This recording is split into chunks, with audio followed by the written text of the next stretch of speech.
Let's talk about another problem in units and dimensions. This one deals with the concept of parallax. Let's see. The problem says the nearest star to our solar system is 4.29 light years away. How much parallax would this star show when viewed from two locations on the Earth's 6 months apart in its orbit around the Sun? So clearly there is a very far away star which is being viewed from Earth 6 months apart, means it will be diametrically opposite points on the Earth's orbit. Let's try to visualize the problem using the diagram. So over here we have the Sun and we have the solar system.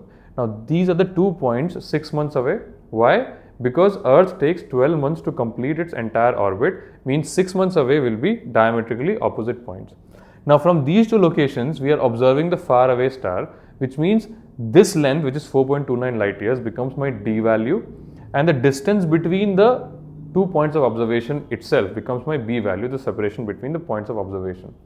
Clearly in this figure, the parallax angle is this angle theta, because this is the angle made by the two directions of observation.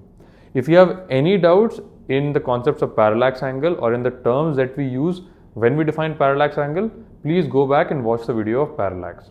So now once we have established this diagram and everything is clear to us, we can define theta basically in radians as the ratio of b by d, because essentially what we are doing, we are estimating this distance, which is significantly small compared to this distance, as a small arc length of a big circle of the radius d, which is 4.29 light years in this case.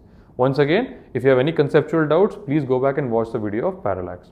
Once we have established this, we can directly proceed on with the calculations that theta is simply the ratio of b and d. However, d is expressed in terms of light years, which means we have to convert it to meters first. While doing it, essentially, I am multiplying 4.29 with the total number of seconds we have in 1 year, and whatever time I obtain, I am multiplying it with the speed of light to obtain the length in meters. So 4.29 into the speed of light into 1 year has 365 days, every day has 24 hours, and every hour has 3600 seconds. Once I do this, I obtain this value as my conversion for d in meters.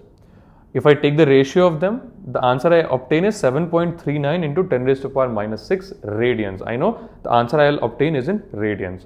If I convert it to minutes and seconds, I obtain 1.52 seconds as my answer.